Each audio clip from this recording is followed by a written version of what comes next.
The Late Great Planet Earth, Chapter 6. Our basic aim will be to destroy Israel. Nasser of Egypt, May 1967.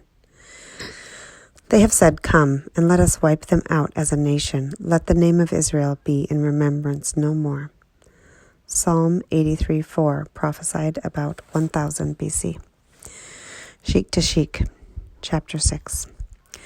When the phone rings and it's the person we have just mentioned in conversation, inevitably we say, "What a coincidence, we were just talking about you." Or when we open the mail and find the check we needed to pay an urgent bill, we enjoy the timely coincidence.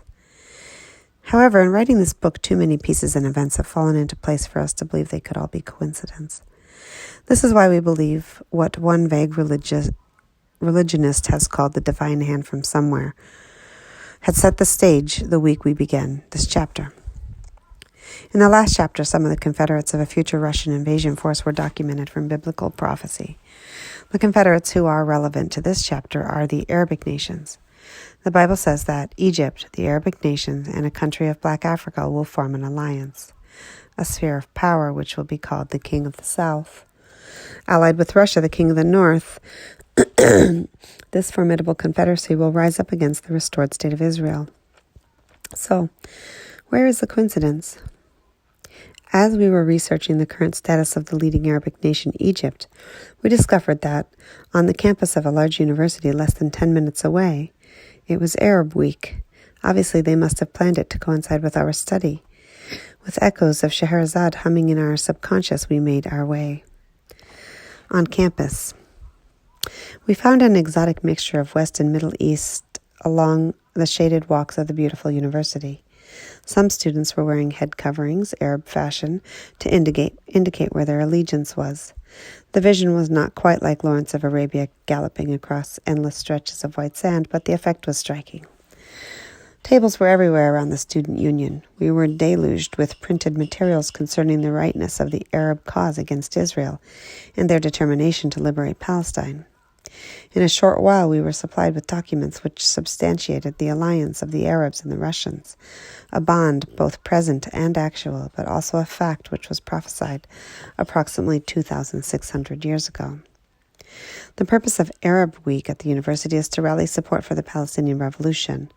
According to the literature which was being distributed, the Palestinian Revolution draws moral support from the revolutionary movements of the world. The Arab student movement has given the revolution their total support.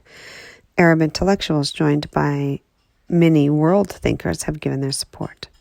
This revolutionary movement is part of the communist movement, which has supported wars of liberation in countries throughout the world. From the standpoint of this study of alliances which make up the King of the South, we saw a valuable link in the alignment of several Black African nations with the Arabs in their determined plan to liberate Palestine from Israel. This is another confirmation of prophecy as we have seen from the Old Testament prophets. Egypt, leading actor. We speak of Arab, and yet it is obvious that the real leader in the Arabic world is Egypt. This country is in a strategic spot in the prophetic landscape, which is the reason we should follow the events in the Middle East with great interest. Egypt is located at the southern end of the land bridge which connects the continents of Europe, Asia, and Africa. The value of this important piece of real estate, which has been established by centuries of fighting, will play an important part in events which we will show in the chapter on World War III. Conveniently for Egypt, it has an ideal location for its role of leadership in the Afro-Arab world. Egypt's geographical size, large population, 150,000 man military establishment, advanced industrialization, and President Gamal Abdel Nasser's military Arab nationalism make it the political, intellectual, and cultural center of the Arab world, as well as much of Africa. What about Nasser? He has become the symbol of leadership for both African and Arabic wars of liberation from Western imperialism. Nasser's manifesto, Philosophy of the Revolution, provides us with an insight into the future direction which we can expect of the Arab and African situation.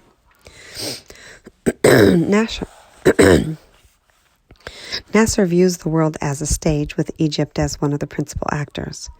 This role is three-dimensional, described in Nasser's language in terms of circles. The first of these is the Arab area, with Arab unity as the main plot. Beyond this circle lies Africa, which Nasser envisages as the seat of struggle between white imperialists and the indigenous Negroes for possession of its riches. Encompassing these two circles is the world of Islam, also threatened by imperialism. In the past few years, Nasser appears to have expanded this conception of the third circle to include all non-Western and underdeveloped Western countries. Nasser has not swerved from his written goal to bring about a kind of Arab socialism. He has repeatedly said that kings, sheiks, sultans, and capitalism must all be obliterated. This has appealed to the common Arab who has been oppressed for centuries. Using the gospel of materialism plus the common bond of Arabic race identity, wedded with the Muslim religious ties, Nasser believes that he can unite the Arabs to lead the resurrection of all underprivileged nations into a mighty third world force. He envisions himself as the one to lead the nations of Africa, black and Arab, to unity. Somehow the aims, ambitions, and worldly directions of dictators past and present never seem to change. There has never been a benevolent dictator.